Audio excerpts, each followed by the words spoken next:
तो आने वाले 2 साल में 3 साल में मैं गारंटी के साथ कहता हूँ कोई भी नियुक्तियां सरकार नहीं कर पाएगी। सरकार प्रिपेयर्ड नहीं है यहाँ के युवाओं को रोजगार देने के लिए। खुद मैं युवाओं मैं समझ सकता हूँ कि जिस हिसाब से एज चला जाता है किसी का, तो वो एज फिर वापस नहीं आता है। भाजपा सरकार ने वो काम किया है जो जेएमएम सरकार अभी नहीं कर पाई है और ना कर पाएगी। उदाहरण के तौर पर स्थानीय नीति हम लोगों ने बनाया, उदाहरण के तौर पर नियोजन नीति हम लोगों ने बनाया, उदाहरण के तौर पर हम लोगों ने +2 शिक्षकों की नियुक्तियां की है, हम लोगों ने एसआई बहाल किया है, झारखंड में फेयर तरीके से काम हुआ है, 6 जेपीएससी को हम लोगों ने कंडक्ट कराया है। 6ठी जेपीएससी को आप लोगों ने विवाद में डाला, पंचायत सचिव के परीक्षा को आप लोगों ने विवाद में डाला, विशेष शाखा और उत्पाद विभाग का जो बहाली था उसको विवाद में डाला। कई ऐसी परीक्षाएं हैं जो आप लोग विवाद में डाल दिए। 7th जेपीएससी में भी अगर आप देखिएगा नियमावली को, तो नियमावली में भी घोर त्रुटि है। हर युवा अमित मंडल जैसे परिवार से नहीं आ सकता, हेमंत सोरेन के परिवार से नहीं आ सकता।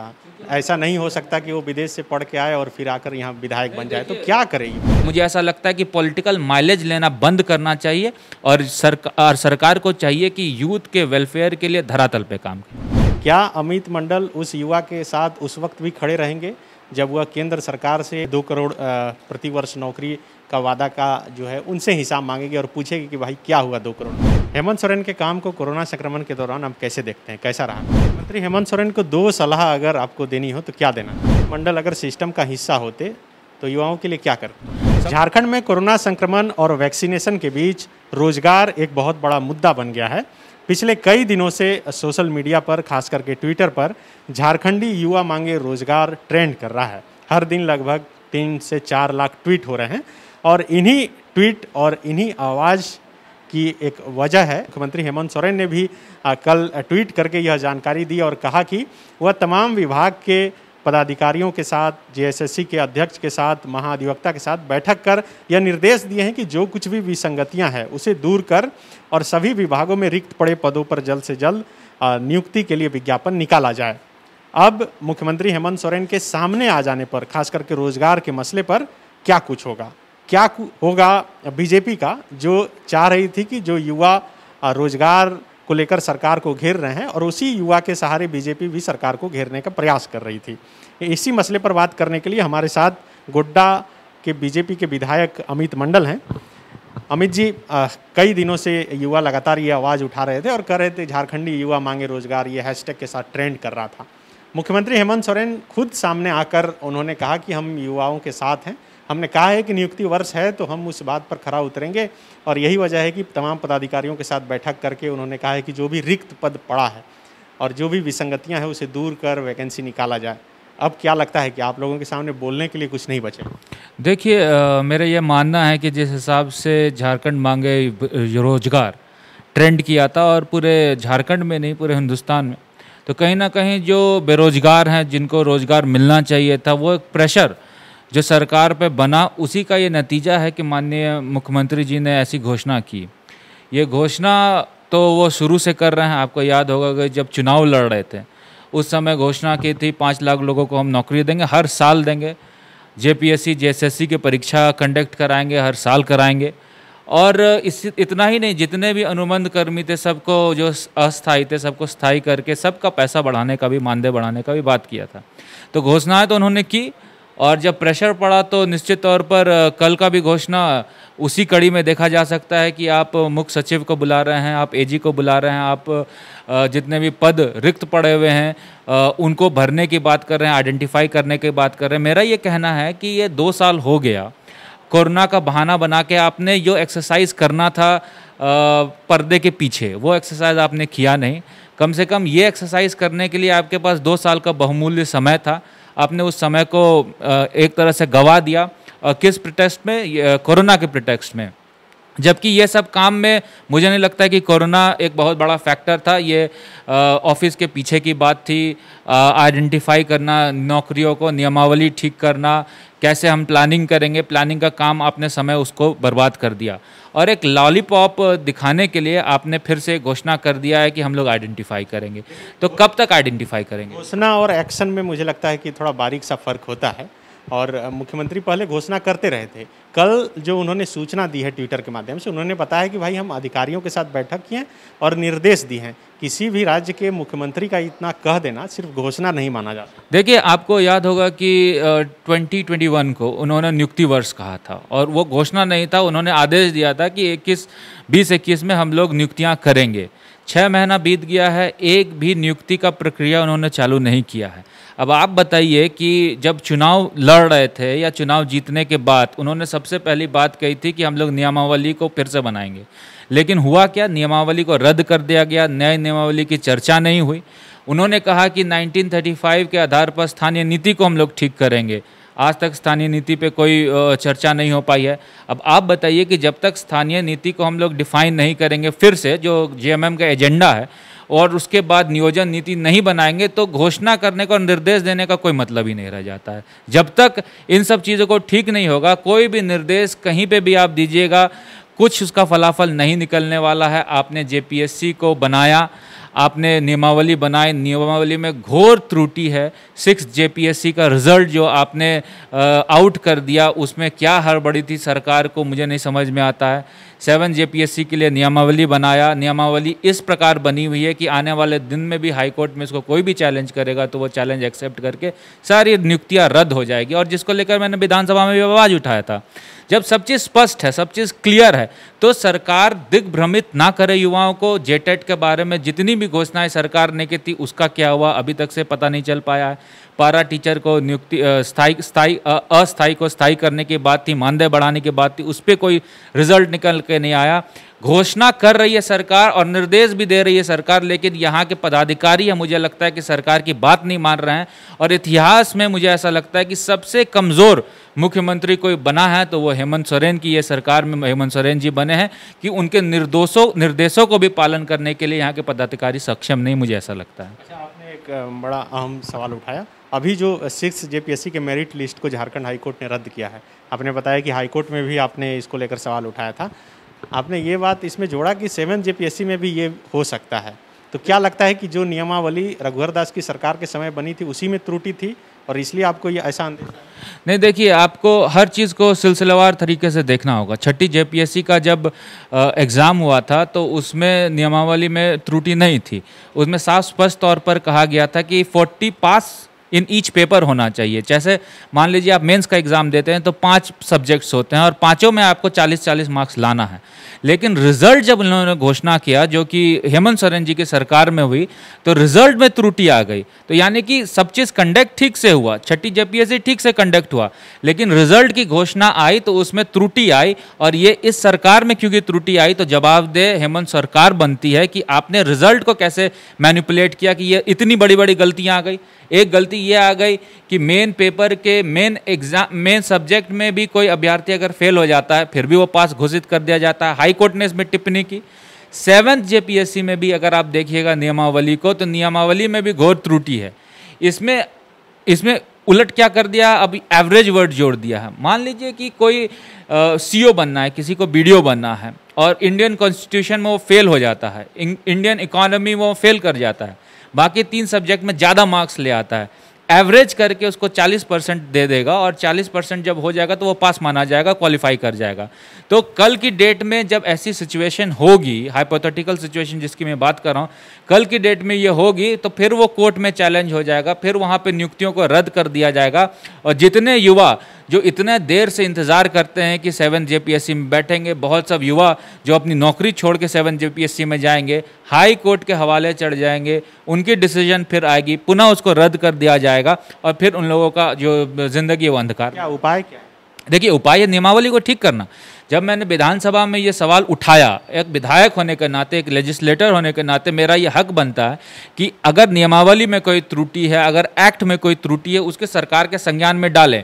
और जब सरकार के संज्ञान में कोई भी चीज़ डाले तो सरकार को उसको एक्ट करना ये बाध्यता है, ये मेरा विशेषाधिकार है, क्योंकि इसीलिए सदन बना है, चीज़ों को हाईलाइट करने के लिए। और इतना ढूल मूल रवैया अगर रहता है मुख्यमंत्री का या ग्रामीण विकास मंत्री का, और बोलते भी हैं कि हम इसको दिखवा देंगे, क्योंकि सवाल मैंने उठाया था विधानसभा में और वो उठाया था मैंने ध्यानाकर्षण के माध्यम में, और उसमें अगर ये बोला जाता है दिखवा देंगे और उसके बाद कुछ नहीं होता है और फिर छठी जेपीएससी का हाई कोर्ट का रूलिंग आ जाता है कि मेन सब्जेक्ट में भी फेल करके अभ्यर्थी बन गए बीडीओ सीओ, और 7 जेपीएससी में भी मैं इस चीज़ों को हाईलाइट करता हूं, तो मुझे ऐसा लगता है कि सरकार चाह नहीं रही है कि नियुक्तियां ठीक से हो, सरकार चाह नहीं रही है कि स्थानीय युवकों को रोजगार मिले, सरकार चाह नहीं रही है कि अपने वादों को पूरा करे। इसलिए क्योंकि सरकार मेरे क्वेश्चन करने के बाद भी सरकार इस नियमावली के तरफ चिंतित नहीं दिख रही है, उसको संशोधन करने की कोई बात नहीं कर रही है। अमित मंडल क्या खुद से मिलकर मुख्यमंत्री से ये सलाह देंगे या फिर बात करेंगे इस मसले पर, चूँकि बहुत बड़ा मुद्दा बन गया है? आपने जैसा कहा कि विधानसभा में मुद्दा उठाने के बाद भी कोई मंत्री सीरियस नहीं होता है, चूँकि जब रोज़ 3 लाख 4 लाख ट्वीट हो रहे हैं तो जाहिर सी बात है कि युवाओं के मन में अब ये आ गया है कि भाई रोजगार के लिए लड़ना है, अपनी आवाज़ उठाना है, तो ये आवाज़ क्या आप मुख्यमंत्री तक पहुँचाएंगे? देखिए, अमित मंडल हो या भाजपा का कोई भी विधायक हो, हम लोग युवा हैं और हम लोग चाहते हैं कि यहाँ पे नौकरियाँ मिले, यहाँ के स्थानीय लोगों को नौकरियाँ मिले। अगर त्रुटि होती है तो सरकार के दिमाग में, जहन में ये बातों को डाले कि त्रुटि हुई है, उसको ठीक करे। पढ़ने लिखने का फिर कोई मतलब नहीं बन जाता है अगर आप चीज़ों को एनालिसिस करके देखते नहीं और सरकार को सही सुझाव देते नहीं हैं। लेकिन अगर सरकार नहीं सुनती है तो मुझे लगता है कि सरकार का नेगेटिव माइंडसेट है युवाओं के प्रति। उनको ये लगता है कि सिर्फ ये चुनावी एजेंडा बनाकर हम चुनाव जीत जाएंगे और फिर इसके बारे में जिक्र नहीं करेंगे, चर्चा नहीं करेंगे, फिर 4-5 साल के बाद जब चुनाव होगा तो फिर आप उसमें ये बहाना देंगे कि 5 साल तो गलतियों को ठीक करने में लग गया, 5 साल और हम लोगों को मौका दीजिए। तो कहीं मुझे लगता है कि इससे कुछ अच्छा नहीं होने वाला है झारखंड के युवाओं के लिए। खुद मैं युवा हूँ, मैं समझ सकता हूँ कि जिस हिसाब से एज चला जाता है किसी का, तो वो एज फिर वापस नहीं आता है। इसीलिए मैंने इसको विशेष तौर पर ध्यानाकर्षण के माध्यम से सरकार के संज्ञान में लाने का प्रयास किया था, जिसको लेकर मैंने माननीय अध्यक्ष से भी बात की थी और माननीय अध्यक्ष ने इसको एक्सेप्ट भी किया मेरे ध्यानाकर्षण को। इसी का फलाफल है कि हम लोग सदन में इस बारे में थोड़ी बहुत चर्चा भी कर पाए। मुख्यमंत्री जी के संज्ञान में डालने की जिम्मेदारी ये मेरी है। मैं फिर से पुनः जाऊंगा माननीय मुख्यमंत्री जी से मिलकर इन बातों को उनके संज्ञान में डालूंगा कि अगर आप अभी नियमावली ठीक नहीं करते तो मुझे ऐसा लगता है कि फिर हाथी निकल जाएगा, पूंछ पकड़ने से फिर कोई फ़ायदा नहीं रहेगा। अच्छा, पिछले अभी जो मुख्यमंत्री हेमंत सोरेन ट्वीट किए हैं, इस ट्वीट से आप क्या समझते हैं? क्या सचमुच में अब नियुक्ति लगे? मुझे लगता है ये पॉलिटिकल प्रेशर है और ये युवाओं की जो मांग है और जो ट्रेंड निकला ट्विटर का, उसका ये प्रेशर है। उसमें एक उन्होंने स्टेटमेंट दिया है, वो लॉलीपॉप और कुछ नहीं है। इसमें कहीं कोई सच्चाई नहीं है, दिखती है मुझे कि ये सरकार सीरियस है युवाओं को नौकरी देने के लिए। अभी सरकार का क्या स्टेटमेंट आ सरकार के स्टेटमेंट को आप ठीक से एनालिसिस उसका कीजिएगा तो सरकार बोल रही है मैंने सारे पदाधिकारी को बुलाया, सभी से कहा कि जितनी नियुक्तियां हैं उसको आइडेंटिफाई करें और नियमावली को ठीक करें। ये एक स्टेटमेंट मुख्यमंत्री जी का होता है। ये सब काम तो पहले हो जाना चाहिए था, क्योंकि अभी ये नियुक्ति वर्ष है। तो मैं ये मान के चलूँगा कि 2021 के स्टार्टिंग में ये सब प्रक्रिया पूरा हो जाना चाहिए था।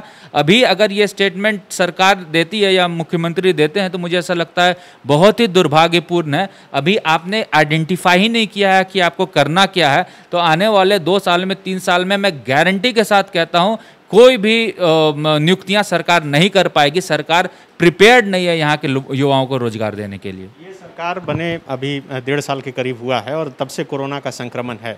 इससे पहले जो सरकार थी, जेएमएम अक्सर कहती है कि पुराना जो पाप है वही हम लोग अभी ढो रहे हैं और उसी को धोने में वक्त लग रहा है, और इसी बीच कोरोना का संक्रमण आ गया। तो हम लोग को थोड़ा समय देना चाहिए। नहीं, देखिए, ये तो एक पॉलिटिकल स्टेटमेंट है सरकार जो देती है, हेमंत सरकार देती है। कोरोना का बहाना और खजाना खाली होने का रोना ये बहुत दिन तक अब नहीं चलने वाला है। भाजपा सरकार ने वो काम किया है जो जेएमएम सरकार अभी नहीं कर पाई है और ना कर पाएगी। उदाहरण के तौर पर स्थानीय नीति हम लोगों ने बनाया, उदाहरण के तौर पर नियोजन नीति हम लोगों ने बनाया, उदाहरण के तौर पर हम लोगों ने +2 शिक्षकों की नियुक्तियां की है, हम लोगों ने एसआई बहाल किया है, झारखंड में फेयर तरीके से काम हुआ है, 6 जेपीएससी को हम लोगों ने कंडक्ट कराया है।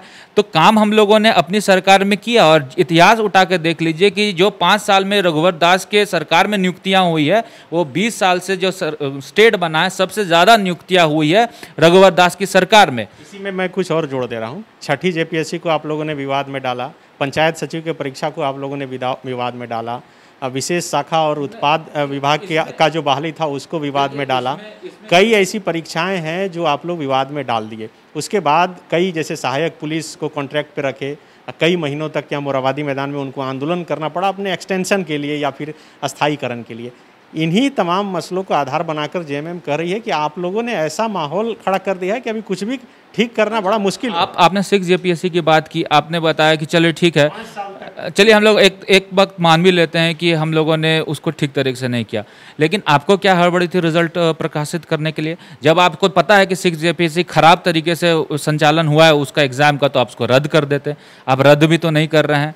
आप चाह रहे, आपने कहा कि हम नया नियमावली बनाएंगे, लेकिन नया नियमावली रिक्रूटमेंट पॉलिसी बनाएंगे, लेकिन उसमें तो कुछ नहीं किया आपने पुरानी को ही ठीक कह दिया।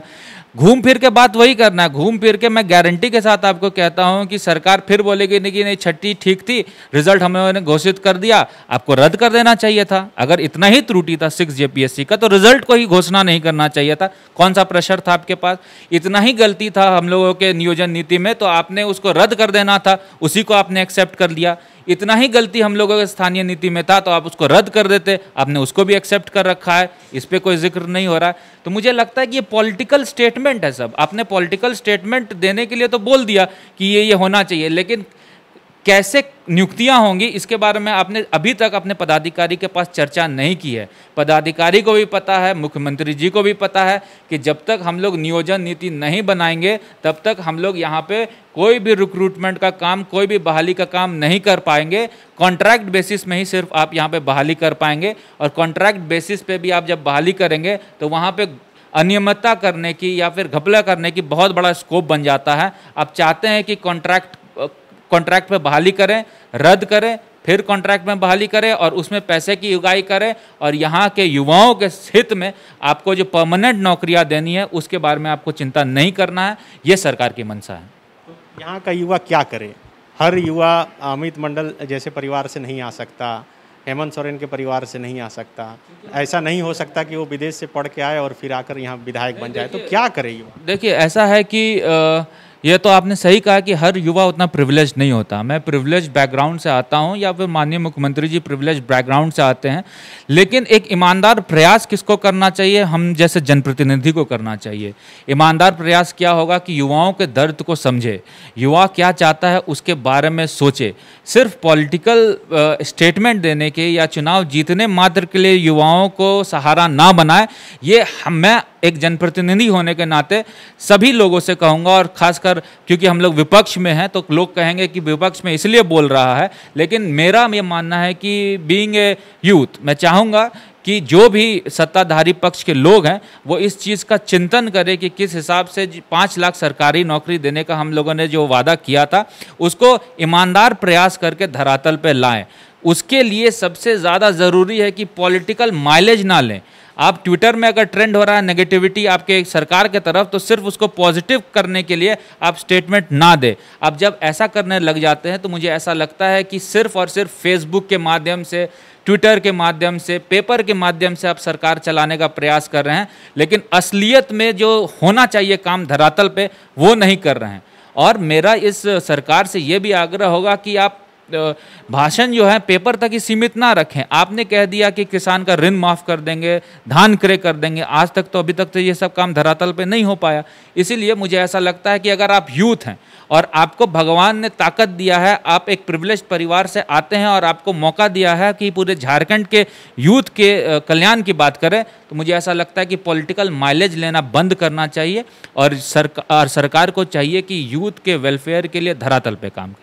जिस युवा से कह रहे हैं कि वो अपनी आवाज़ बुलंदी के साथ उठाते रहे रोजगार के मसले पर, क्या अमित मंडल उस युवा के साथ उस वक्त भी खड़े रहेंगे जब वह केंद्र सरकार से 2 करोड़ प्रतिवर्ष नौकरी का वादा का जो है उनसे हिसाब मांगेगी और पूछेगी कि भाई क्या हुआ 2 करोड़?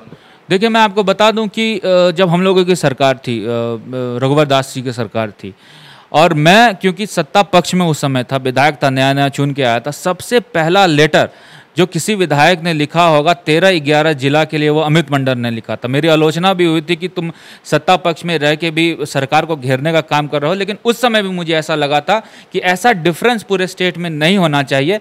लेकिन संवैधानिक ढांचा था और उसमें 13-11 जिला संवैधानिक तरीके से किया गया था, लेकिन फिर भी मुझे ऐसा लगा कि ऐसा करने से स्टेट दो हिस्सों में बंट जाएगा। उस समय हमारे मुख्यमंत्री रघुवर दास जी को मैंने सचेत किया था कि ऐसा करने से कुछ ऐसी दिक्कतें आएंगी, और मैं शुक्रगुजार हूँ माननीय तत्कालीन मुख्यमंत्री जी का। उन्होंने कमेटी बनाया, बावरी कमेटी बनी और 13-11 जिलों को हम लोगों ने समतुल्य किया। और उस समय भी मैं युवाओं के हित के लिए आवाज़ उठाता रहा था। बीइंग सत्ता पक्ष का विधायक, मैंने ये सोचने की प्रयास नहीं किया कि उससे पार्टी की छवि को क्या होगा। मुझे ऐसा लगा कि ये जेन्युइन मैटर है, इसको हम लोग निश्चित तौर पर उठाएंगे और निश्चित तौर पर इसको इम्प्लीमेंट करके उसको धरातल पे उतारेंगे। वो हुआ भी। और मुझे ऐसा लगता है कि बेरोजगारी के मुद्दे को लेकर, या फिर आप जो कह रहे हैं कि केंद्र सरकार की जो पॉलिसी है, केंद्र सरकार की जो घोषणा थी 2 करोड़ युवाओं को रोजगार देंगे, उसको लेकर भी हम लोगों का ये प्रयास हमेशा रहता है कि युवाओं के हित के बारे में कैसे बात करें। और उसी का एक फलाफल था। आप देखिए, जब इमर्जिंग झारखंड हम लोगों ने किया था, हाथी उड़ाता हाथी उड़ा, जिससे हम लोग का मजाक उड़ाया जा रहा है, हम लोगों का फिलॉसफी ये था कि ज़्यादा से ज़्यादा लोगों को यहाँ नियुक्तियाँ दें, रोजगार दें। लेकिन मुझे लगता है कि यहाँ के राजनेता, उसमें मैच्योरिटी होनी चाहिए कि जो लोगों को रोजगार मिल रहा है उसको हताश ना करे। उस समय हताश कर दिया गया था सबको कि नहीं, प्राइवेट में नौकरी कर रहा है, 10,000 कमा रहा है, 12,000 कमा रहा है। जनप्रतिनिधि को चाहिए कि लोगों को जागरूक भी करे और लोगों को डिमोरलाइज ना करे। आप डिमोरलाइज कर रहे थे सबको, तभी लोगों को लगा कि इमर्जिंग झारखंड का जो हम लोगों ने नारा दिया था उसमें कहीं ना कहीं दिक्कत था, लेकिन दिक्कत नहीं था, लोगों को डिमोरलाइज किया गया था यहाँ के प्रतिनिधि द्वारा। किसी युवा को हैदराबाद में ले जाकर सिक्योरिटी गार्ड का 5,000 रुपये का नौकरी दीजिएगा तो सवाल तो खड़ा होगा ना। नहीं, देखिए, उसमें सिर्फ सिक्योरिटी गार्ड का ही नौकरी नहीं था, उसमें मैनेजमेंट का भी नौकरी था, उसमें हॉस्पिटैलिटी सेक्टर का भी नौकरी था। लेकिन जो यहाँ, वही मैं बोल रहा हूँ, जो यहाँ के राजनेताओं ने जो एक प्रोपेगेंडा फैला दिया कि सबको वॉचमैन का नौकरी मिलेगा, सब वही करेंगे, तो हम लोगों को कहाँ से रोजगार मिलेगा, ये जो माइंडसेट बना दिया लोगों ने, वो गलत था। अभी आप जो 75% का आप देख रहे होंगे कि 75% स्थानीय युवाओं को देने की बात जो ये हेमंत सरकार कर रही है, चतुराई से उन्होंने क्या किया था एक्ट में कहा था कि जो केंद्र सरकार और राज्य सरकार संचालित कंपनियां, उसको हम इस एक्ट से बाहर रखेंगे। कोल कंपनी खत्म हो गई, फर्टिलाइजर कंपनी खत्म हो गई, एनटीपीसी खत्म हो गई, बचा क्या? रेस्टोरेंट बचा। अब रेस्टोरेंट में जाके वेटर का काम तो यहाँ के युवा नहीं करेंगे, वो दिक्कत था। इसको लेकर हम लोगों ने आवाज़ उठाया था और इसी के बाद उसको हम लोगों ने प्रवर समिति में इस एक्ट को भेजा था कि जब आप बोल रहे हैं कि स्थानीय बेरोजगारों को 75% रोजगार प्राइवेट कंपनी में मिलनी चाहिए, तो एक सम्मानजनक पोजीशन भी उनको मिलना चाहिए, ना कि वेटर का काम मिलना चाहिए। इसको लेकर प्रवर समिति में ये बिल गई है और मुझे लगता है इसको संशोधन भी हम लोग करेंगे। तो जहाँ जहाँ त्रुटि सरकार से होगी, बीइंग ए लेजिस्लेटर मेरा ये काम बनता है, चाहे मैं पक्ष में रहूँ विपक्ष में रहूँ, त्रुटियों को हाईलाइट करना। अब लोग समझेंगे कि ये पार्टी के फेवर में बात कर रहा है या विपक्ष का विधायक होने के नाते जेएमएम को कटघरे में दे रहा है, तो वो सोचते रहे मेरा काम है आवाज़ उठाना और बुलंदी के साथ आवाज़ उठाना। अब आते हैं कोरोना संक्रमण के दौरान जो कुछ भी काम हुआ, आप भी फील्ड में एक्टिव दिखे, कई जगह हमने देखा कि आप फील्ड विजिट करके व्यवस्था करते हुए दिखे। हेमंत सोरेन के काम को कोरोना संक्रमण के दौरान हम कैसे देखते हैं, कैसा रहा? देखिए, हेमंत सोरेन जी ने अपने स्तर से प्रयास किया, लेकिन जो उनको 1 साल का पीरियड मिला था सीखने का, उस 1 साल के पीरियड में उन्होंने कुछ चीज़ों को ठीक नहीं किया। बार बार चेतावनी मिल रहा था, एडवाइजरी जारी हो रहा था केंद्र से कि दूसरा लहर आना एकदम इमिनेंट है, लेकिन उस हिसाब से जो यहाँ पर हॉस्पिटल को ठीक करना था वो समय पे वो नहीं कर पाए। कहीं ना कहीं मुझे लगता है कि पूरा प्रशासनिक महकमा इस चीज़ को इग्नोर करते हुए चला, जिसका परिणाम है कि जब दूसरी लहर आई तो बहुत ज़्यादा क्योटिक सिचुएशन पूरे राज्य में हो गई। हालांकि वो बाद में जाके कुछ ठीक हुआ, लेकिन उस बीच में हम लोगों ने कई जान को खो दिया, कई लोगों को मौत के आहोश में जाना पड़ा क्योंकि उनको हॉस्पिटल में बेड नहीं मिल रहा था, ऑक्सीजन नहीं मिल रहा था। तो मुझे लगता है कि जो तैयारी 1 साल में हेमंत सरकार को करनी चाहिए थी, हेमंत सोरेन करनी चाहिए थी, उसमें न कहीं कहीं विफल दिखे। इसका प्रमाण मैं आपको दिखाता हूँ कि रांची में जब आदमी मर रहा है, रांची में आपको पता होगा कि बेड नहीं मिल रहा है, ऑक्सीजन नहीं मिल रहा है। इसके विपरीत गोड्डा सदर को हम लोगों ने ठीक किया, विधायक निधि लगा के ठीक किया, अडानी के CSR फंड से हम लोगों ने ठीक किया, प्रशासन ने मुझे कोऑपरेट किया, वहाँ पर हम लोगों ने 20 बेडेड हॉस्पिटल ऑक्सीजन युक्त बनाया, जिसके कारण लोगों को बाहर रेफर नहीं करना पड़ा। भागलपुर जा रहे थे, पटना जा रहे थे, रांची जा रहे थे, तो स्वाभाविक तौर पर वहाँ पर हम लोगों ने कंट्रोल किया। सरकार ने क्या फरमान जारी कर दिया, हम लोग चचरी की व्यवस्था करेंगे। मतलब मौत के मुँह में आप झोंक रहे हैं, आप हॉस्पिटल्स बनाइए, आप ऑक्सीजन दीजिए, उसके बाद कफन की व्यवस्था करेंगे। तो ये स्टेटमेंट दिखाता है कि सरकार मरने के बाद आपके लिए तैयार खड़ी है, लेकिन कैसे आपकी जान को बचाए इसको लेकर वो तैयार नहीं खड़ी है। अभी हम लोग रूपुचक, एक पथरगामा के पास एक बहुत ही अच्छा हॉस्पिटल है जो कि नहीं चालू हो पाया था, उसको हम लोगों ने चालू करने का प्रयास किया है और वो मुझे लगता है निश्चित तौर पर 1-2 हफ्ते में तैयार हो जाएगा। और तीसरे वेव के लिए हम लोग उसको तैयार करेंगे। जब बोला जाता है कि बच्चों को संक्रमण फैलेगा, उसके लिए हम लोग तैयार करेंगे। और सरकार को अभी से तीसरे वेव की तैयारी करनी पड़ेगी और इस भरोसे नहीं बैठना पड़ेगा कि तीसरा वेव आएगा तो देखेंगे। अभी से अगर आप तैयारी करेंगे, मुझे लगता है कि थर्ड वेव को आप रोक पाएंगे, नहीं तो मुझे लगता है कि आप गड्ढे में गिरने वाले हैं आने वाले दिन में। क्योंकि महाराष्ट्र में आज ही के डेट में 3000 ज़्यादा एक्स्ट्रा केसेस आए हैं, तो इसको भी थर्ड वेव भी आना इमिनेंट हो गया है। इसके लिए आप तैयारी अभी से करनी चाहिए आपको। मंत्री हेमंत सोरेन को 2 सलाह अगर आपको देनी हो तो क्या देना? पॉलिटिकल स्टेटमेंट देना बंद कर दीजिए, पॉलिटिकल माइलेज देना बंद कर दीजिए, धरातल में काम कीजिए। कोई भी स्टेटमेंट देते हैं उसमें पॉलिटिकल माइलेज मत खोजिए, आप धरातल में काम कीजिए। तो मुझे ऐसा लगता है कि आप अच्छे तरीके से काम कर पाएंगे, क्योंकि आप भी युवा को दर्द को आप समझते हैं, लेकिन आप माइलेज के चक्कर में गड़बड़ा जाते हैं। दूसरा कि आपको कांग्रेस के प्रेशर में आके काम नहीं करना है। आप कांग्रेस के प्रेशर में जब आएंगे तो मुझे ऐसा लगता है कि आप दिल्ली दरबार से गाइडेड होंगे, फिर आप केंद्र सरकार की पॉलिटिक्स में फंस जाएंगे। कैसे केंद्र सरकार को बदनाम करें, इसको लेकर आपको परहेज करना पड़ेगा। आपको जनता के हित में काम करना है और केंद्र के साथ कंधे से कंधा मिलाकर चलना है, ये आपको देखना पड़ेगा। अमित मंडल अगर सिस्टम का हिस्सा होते तो युवाओं के लिए क्या कर? सबसे पहले जैसा मैंने कहा है कि पॉलिटिकल माइलेज देने के लिए मैंने कोई काम नहीं करता। आपको शॉर्ट टर्म आप देखते हैं जब कि आपको इससे फ़ायदा मिल जाएगा, आप फेसबुक में पॉपुलर हो जाएंगे, ट्विटर में पॉपुलर हो जाएंगे, कुछ देर तक आपको आपका गुणगान होगा, तो आप कहीं ना कहीं जो काम को करना चाहिए था ठीक तरीके से वो नहीं कर पाएंगे। अगर मैं सिस्टम का, तो वैसे मैं हिस्सा हूँ ही, क्योंकि प्रतिनिधि हूँ, मैं सिस्टम का हिस्सा हूँ, लेकिन अगर मैं सत्ता पक्ष में सिस्टम का हिस्सा होता तो पॉलिटिकल माइलेज देने के लिए शॉर्ट टर्म गोल्स को दरकिनार करते हुए लॉन्ग टर्म विजन के साथ काम करता कि आने वाले 5 साल में मेरे युवाओं को अच्छी नौकरी मिले, अच्छा पोजीशन मिले, यहाँ की जीडीपी बढ़े, यहाँ की इकोनॉमी बढ़े, उसको लेकर हम लोग चिंता करते हैं। युवा लगातार आंदोलन कर रहे हैं रोजगार को लेकर, उनको क्या कहना चाहेंगे कि भाई कुछ रुक जाइए, विश्वास कीजिए मुख्यमंत्री हेमंत?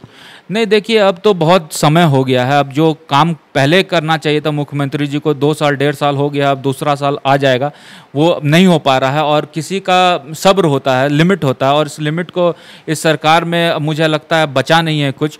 सरकार को प्रेशर में डालने के लिए, विपक्ष तो प्रेशर में डालने के लिए करता ही है काम, लेकिन जिसके लिए काम होना है उसको भी कभी ना कहीं अपने राइट्स के लिए, अपने हित के लिए खड़ा होना पड़ेगा और सरकार में बार बार दबाव देना पड़ेगा कि आपने जो वादा किया था उसको पूरा करना है।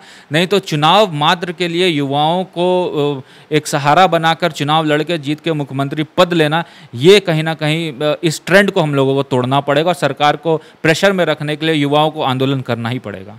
बिल्कुल, ये थे गोड्डा के विधायक अमित मंडल, जो खुद युवा हैं और झारखंड में कम ही युवा विधायक हैं। और अमित मंडल खास करके हाईली एजुकेटेड हैं, फॉरेन में पढ़ाई करने के बाद यहाँ पर जब असमय पिता की मृत्यु हुई और उसके बाद वो यहाँ विधायक बने, इन्होंने साफ तौर पे कहा कि सरकार को खास तौर पे पॉलिटिकल माइलेज लेने वाले बयानबाजी से बचना चाहिए, बल्कि युवाओं की जो मांग है उस पर काम करनी चाहिए। और खास करके रोजगार का जो मुद्दा है, उस मुद्दे पर सरकार को फिलहाल जब कोरोना का संक्रमण कम हुआ है तो फोकस करके काम करना चाहिए और साथ ही कोरोना के तीसरे वेव की तैयारी अभी से ही शुरू कर देनी चाहिए।